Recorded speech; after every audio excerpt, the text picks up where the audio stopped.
This is one of the most photographed women of the 20th century. She was on the cover of Life magazine. She had a Hollywood contract worth, in today's money, roughly $50 million. The director Max Reinhardt called her the most beautiful woman in Europe.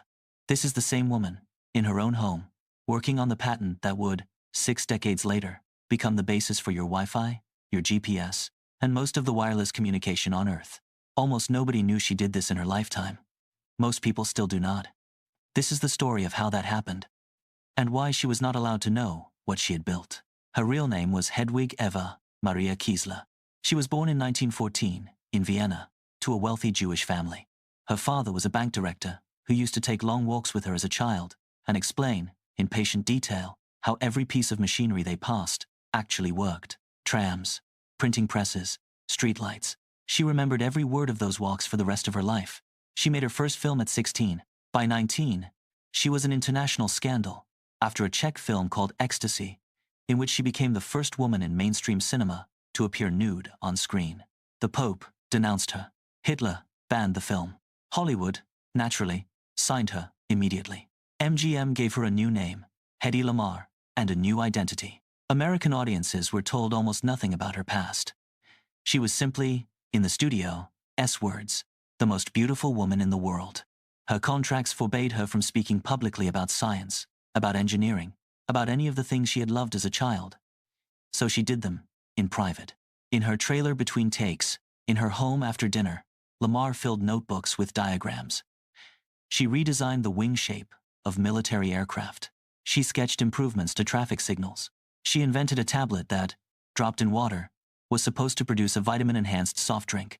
That one did not work. The others, mostly, did. She showed her notebooks to almost no one. The few she trusted included an inventor named Howard Hughes, who liked her, and a composer named George Antheil, who became her closest collaborator. In the summer of 1940, with Europe at war and her own family scattered across the continent, Lamarr began thinking very seriously about one problem in particular. She was thinking about torpedoes. The Allies were losing the Atlantic. German submarines were sinking supply ships faster than the United States could build them. The most promising counterweapon was the radio-guided torpedo, a small explosive, launched from a ship or aircraft, that could be steered toward a moving target by signals sent through the air. The problem was the signal. If you sent a radio command on one frequency, the enemy could find that frequency in seconds, broadcast loud static on top of it, and send your torpedo veering harmlessly off course. The technology existed. It was useless in practice. Lamarr had an idea. She had been turning it over for months. What if the signal did not stay on one frequency? What if both the sender and the receiver agreed, in advance, to keep changing frequencies, several times a second, in a precisely synchronized pattern? The enemy would never know which frequency to jam. By the time they found it, the signal would have moved. It was a beautiful idea. It was also, on the engineering side, almost impossible. Nobody knew how to keep two devices, separated by miles, in perfect sync, switching frequencies on the exact same schedule. This is where George Antheil came in. Antheil was a composer, not an engineer, but he was famous, in the 1920s, for one extremely strange piece of music. He had once written a symphony for 16 mechanical pianos, all programmed to play in synchronized patterns, using long rolls of perforated paper, like an industrial-scale music box. When Lamarr described her problem, Antheil saw the answer immediately. Use the same mechanism. A perforated paper roll, identical copies running in both the torpedo and the controller, switching the radio frequency at exactly the same moments. He had already solved synchronization. He had just solved it for music. Lamarr and Antheil filed their patent on June 10, 1941. They called it a secret communication system. They donated it to the United States Navy. Hedy Lamarr had filed it under her then-married name, Hedy Kiesler Markey. Some Navy clerks would later assume the inventor was a man. And then, almost nothing happened.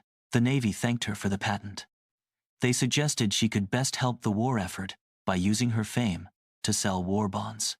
She did, raising what would today be roughly $25 million in a single day. Nobody at the Navy attempted to build her invention. They quietly stored the patent. The official reason was that the technology was too complicated to miniaturize. The roll of paper would be the size of a piano, they said. It could never fit inside a torpedo. The unofficial reason, hinted at in later correspondence, was that they were not particularly interested in serious technical advice from a Hollywood actress. The patent expired in 1959, having earned its inventors not a single dollar. And then, 2 years later, the Cuban Missile Crisis happened. During the standoff over Cuba, U.S. Navy ships were attempting to communicate with each other, while assuming the Soviets were trying to listen in. Engineers needed a method of secure radio communication that could not be easily jammed or intercepted. Someone in the Navy archives, looking for prior art, pulled up an old expired patent, a secret communication system, filed in 1941, by a Hollywood actress and a composer. This time, instead of paper rolls, the engineers used early electronic circuits, solid-state components, the kind that did not exist in 1941, could now switch radio frequencies thousands of times per second. The synchronization problem that had taken Antheil's piano rolls to solve could now be handled by a few cents worth of silicon. They called the technique frequency hopping, spread, spectrum. It worked beautifully. Within a decade, it was deployed across most secure military communications. Within 2 decades, it had quietly become foundational to satellite navigation, which is now called GPS. By the 1990s, civilian engineers had figured out how to use the same technique for short-range consumer wireless. 2 technologies built directly on top of Lamarr's patent. One was called Bluetooth. The other was called Wi-Fi.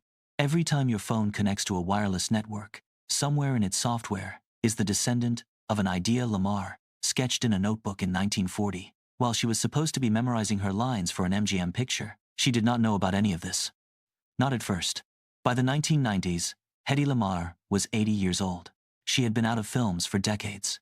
She had been married 6 times. She had been arrested twice for shoplifting items worth a few dollars. The American press, which had once put her on every magazine cover in the country, treated her late life almost entirely as a punchline. In 1997, a small electronics industry group, called the Electronic Frontier Foundation, gave her an award. It was the first formal recognition, anywhere in the world, of what her 1,941 patent had become. She was too unwell to attend in person. Her son accepted the award on her behalf. She recorded a short audio message for the ceremony. Her message contained 4 words. It's about time. See, she died 3 years later, in a quiet apartment in Florida, with very little money. The New York Times obituary mentioned her acting career in the first paragraph. It mentioned her invention in the 8th. In the years since, there has been a small wave of correction. A documentary, a children's book, a Google Doodle, on her birthday. The pattern is familiar by now.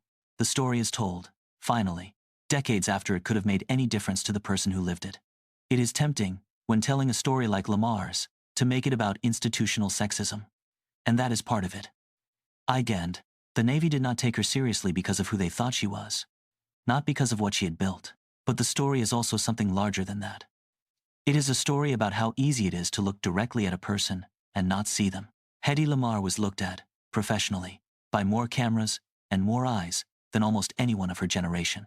And for 60 years, what people saw was not what was actually there. She was an engineer who happened to be very good at being looked at. She spent her entire public life trapped in the second half of that sentence, and her entire private life living the first.